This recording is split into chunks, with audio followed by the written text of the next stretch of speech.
Hello, and welcome to Readerzz, a podcast where the real life lessons and applications of books are talked about by a 16-year-old. Me, Readerzz.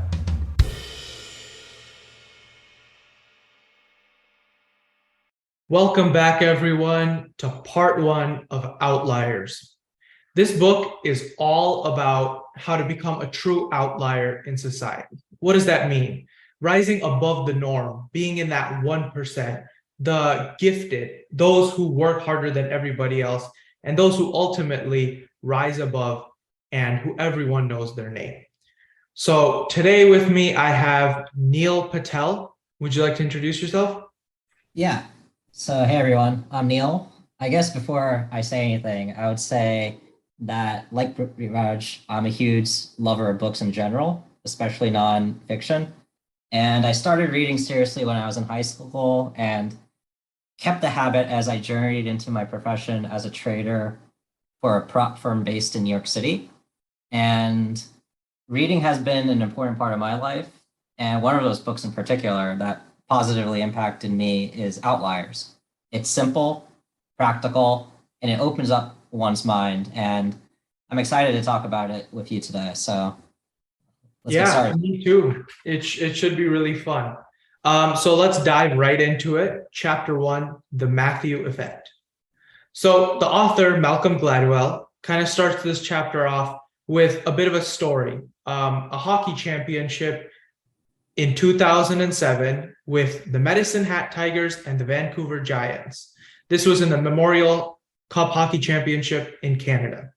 So these two teams, the Medicine Hat Tigers and the Vancouver Giants, were the two best in the Canadian Hockey League.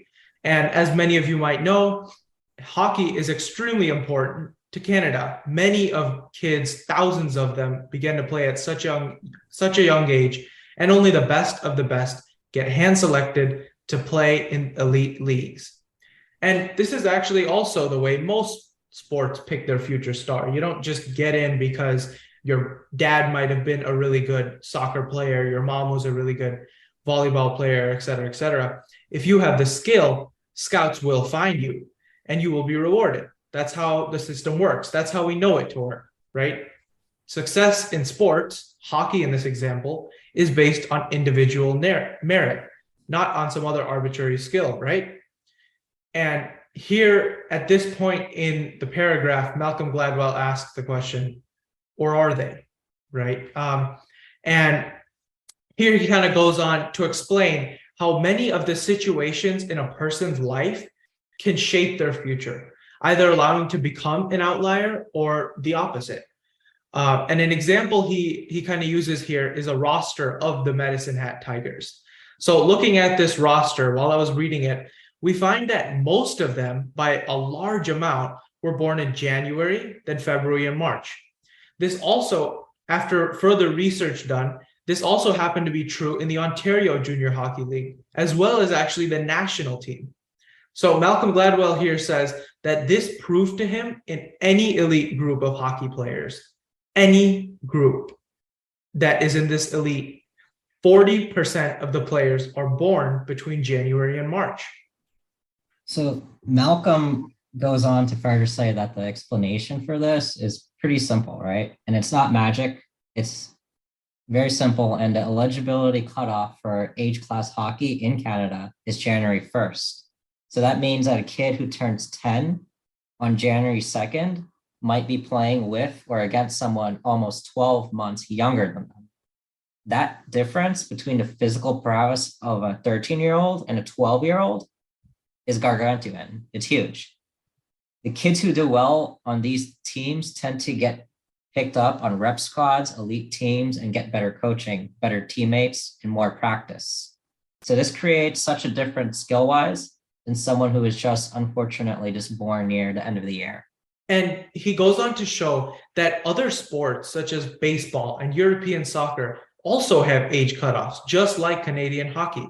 And I don't think I need to show you the facts to show you, I don't think I need to tell you the facts to show you the birth months of all MLB stars or European soccer stars, because you'll see it very similar to these hockey stars. And forget about sports for a second. Studies have also found that something as small as age has impacted students' test scores, college success, and more. And he kind of sums up this part, Malcolm Gladwell does, and he says that it is shown that very small facts, something as small as your birth month, which you might not have thought was very important. Like, why does it matter if I was born in December or January? It's only a month apart. But he says that these small facts can matter so much in the long run, and that these small changes can impact you at a massive level. These examples and stories, they tell us that our notion of quote unquote, the best and brightest make it is too simple to believe. So although those in the major league sports team or CEOs are much more skilled at their craft than we might be, many of them were given major opportunities and head starts, ones that they might not have earned and ones that others might not have gotten. And these opportunities and head starts, they played a major role in their future successes. So this phenomenon that happens in many parts of the world and in many situations was coined the Matthew effect. This was coined by sociologist Robert Merton, and it explains why the rich get the biggest tax breaks, why the best students get the best teaching, why the biggest kids get the best coaching and practice. This is what sociologists call a cumulative advantage, meaning that little advantages, small head starts, snowball into major edges over others. This also shows that outliers did not always start that way. They just started out a little bit better. However, the author also mentioned that this way of thinking about success has its consequences. He says, and I quote here, "We miss opportunities to lift others onto the top rung. We make rules that frustrate achievement. We prematurely write off people as failures. We are too much in awe of those who succeed and far too dismissive of those who fail. And most of all, we become much too passive. We overlook just how large a role we all play, and by we, I mean society, in determining who makes it and who doesn't. If we wanted to, we could change and shift the rules to make things more equal. We could let athletes play in leagues divided monthly. Same with schools. So why don't we? Because we cling to the idea that success is a simple function of individual merit, and that the world in which we grow up and the rules we choose to write as a society don't matter at all, when in fact, they actually do. On this note, he ends chapter 1 and moves on to chapter 2, which he calls the 10,000-hour rule. Malcolm Gladwell starts this chapter off with talking about one of the most famous students to go to the University of Michigan, Bill Joy. Bill thought he would become a biologist or a mathematician. However, upon stumbling across the computer center at the University of Michigan, he says he was hooked for life.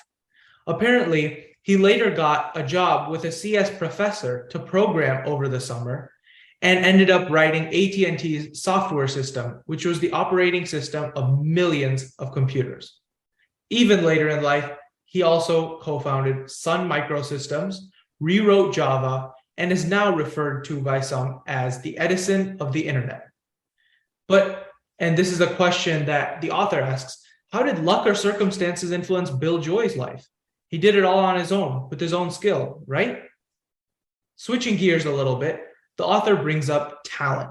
He says that achievement is talent plus preparation, or in my opinion, from the book that we read last time, talent plus grit.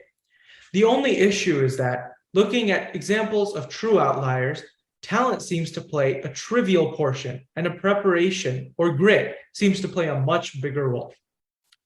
There was a study done that is mentioned in the book where a group of musicians was tracked to find out who became a future outlier in their subject. What they found was that those who exponentially grew their practice time year by year and who worked harder than everyone else were the ones who truly became real professionals. What really stuck out in this study was that there was no naturals. They also never found someone who worked harder than anyone else, but didn't get to the top. The conclusion of the said study was that once a musician, for example, gets into top school, the only thing that makes them stick out is how much more they work than anyone else. And he kind of shows here that after they get into this top ranks, the one and only thing that makes them stick out among everyone else who's already there is how much more they work than anyone else. And he mentions that we found the magic number, he calls it, to achieve true expertise in any given field. This is 10,000 hours. In study after study, research found that basketball players, successful writers, composers, chess players, etc., they all worked for 10,000 plus hours to achieve true mastery in their skill. And to put that in terms of years, it roughly takes about 10 years to achieve this 10,000 hours. So this is the amount of years that most chess masters, composers, sports stars took to become masters at their own personal craft. Going back to Bill Joy, the author mentions that he had a lot of previous accomplishments. He actually got a perfect score on the math section of the SAT and was an incredibly curious person. His parents even say from the very beginning.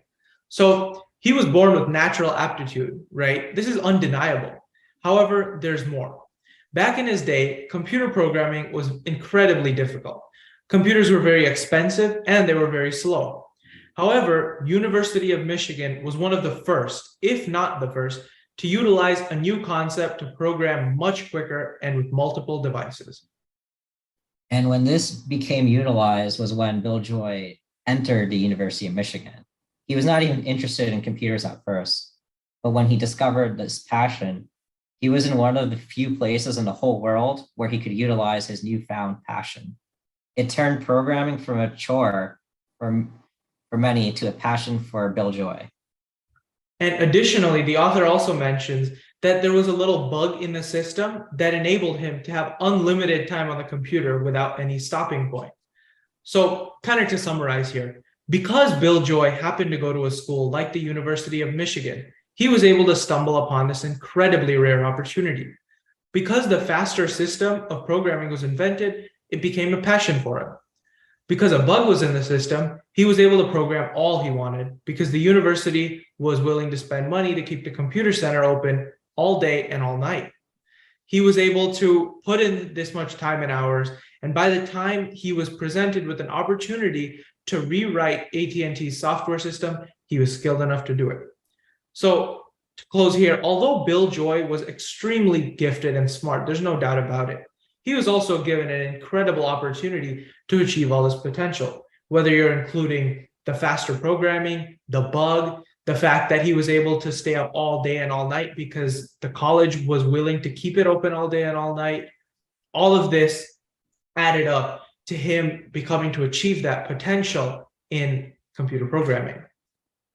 Going further on what you just mentioned, right? He was given that incredible opportunity. Throughout the book and in this chapter in particular, it's mentioned that the Beatles, one of the most popular bands, the reason they got so good was that in Germany, in strip clubs, they were able to perform and refine and develop as musicians, right? They had days and days and days of practice, which led them to that 10,000 hours. It was because in that specific time, they were able to do that. And even for someone like Bill Gates, who in Seattle, it's mentioned that the Mutters Club from his high school, they funded the mainframe computer, or in middle school, actually. So in 8th grade, he was programming.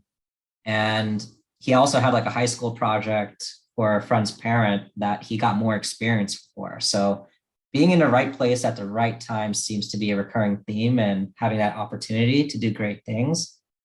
And while reading this chapter in particular, it reminded me of Kobe Bryant. So Kobe Bryant's one of the most famous basketball athletes who always talked about practice and always like waking up before everyone else and putting in the time.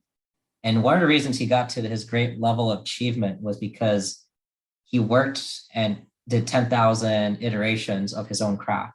So it goes on in tandem with what this chapter is talking about. Absolutely. I mean, he wasn't the biggest guy. He might not have been the fastest guy or anything, but he definitely practiced more than anyone. I think I actually saw this one interview of him, and he had kind of said, the reason I'm so confident in what I do is not because I just think I'm the best or born the best, but because I've practiced it so much that shooting a last second 3-pointer is something I've done so many times. I've practiced that fadeaway for 10,000 hours. And that's why I know that I can nail it on the spot when you're giving it to me. Here we move on to chapter 3, The Trouble with Geniuses, part 1. So this chapter opens with a little bit about a man named Christopher Langan. His name might be familiar to some of you. He was on the TV show 1 versus 100, hosted by Bob Saget. He was named the smartest man in America at one point, and not inaccurately either. Apparently, his IQ score was too high to be accurately measured. This man, Christopher Langan, was speaking at 6 months of age. He taught himself to read at 3 and began contemplating God's existence and asking his grandfather for answers at 5. His teacher said that he would skim through a textbook in 2 to 3 minutes and ace a test he had never even studied for. He got a perfect score on his SAT, something I'm currently trying to do and have to put a bit more work into. And he got this perfect score even after falling asleep at a certain point during the test. In conclusion, he was definitely one of the most gifted people I've ever heard of. The author tells another story about a man named Louis Terman, who was a professor of psychology at Stanford. And just after the First World War, Louis met this boy raised in poverty and chaos named Henry Cowell. Henry didn't attend school since 7 years of age, but was an incredible pianist. After taking an IQ test, Henry got a score of above 140, which is near genius level. So wondering how many other geniuses there were out there, Louis put together a group of young children geniuses that came to be known as the termites. So this group was tracked carefully throughout their whole lives. So today, many of these ideas, right, of taking an IQ test and getting an incredibly high score or being gifted at school, many of these ideas have stuck, right? We have gifted and talented programs in school. We have SAT tests for admissions to track intelligence. And we have companies like Microsoft track IQ through various questions and tests. Actually, one thing that he mentions in this chapter was Microsoft always asks this one question of why is a manhole round, right? A manhole cover, in a street, why is it round? So obviously I kind of got a little curious and I searched it up myself. It is able to handle compression in the earth, and an even bigger reason is that it's never able to slip into the manhole itself, right? It's a round shape, and it's just not able to fit, whereas a rectangular shape or an oval might be able to, but I digress. However, going back to the topic, the author says that people like Louis Terman did not understand the true meaning of an outlier, and that we continue to make the same mistake in our lives. So talking about IQ, he says that a score of below 70 is considered mentally disabled.